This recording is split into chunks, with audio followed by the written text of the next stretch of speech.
नमस्कार, हाम्रो YouTube च्यानलमा तपाईहरुलाई हार्दिक स्वागत छ।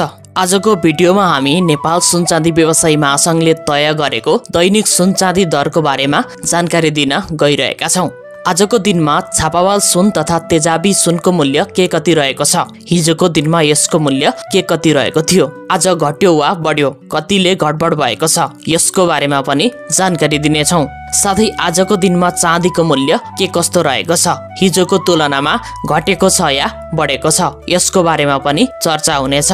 नेपालमा विभिन्न चाडपर्वहरू दशैं, तिहार, छठ, तीज साथै विवाह, व्रतबन्ध, जन्मदिन लगायतका कार्यक्रममा सुन चाँदीको बिक्री वितरण हुने गरेको छ। अझ विवाहमा त सुनको बिक्री वितरण धेरै हुने गरेको छ। जुनसुकै समयमा पनि मानिसको ध्यान सुन चाँदी दर के कति छ भन्नेमा रहिरहन्छ। त्यसैले पनि सुन चाँदी दरलाई सर्वाधिक चासोको रूपमा हेर्ने गरिएको छ। यसैलाई मध्यनजर गरेर आजको भिडियोमा हामीले सुन चाँदी दरको बारेमा जानकारी दिन गइरहेका छौं। आजको दिनको सुन चाँदी दर यस प्रकार रहेको छ। आज मिति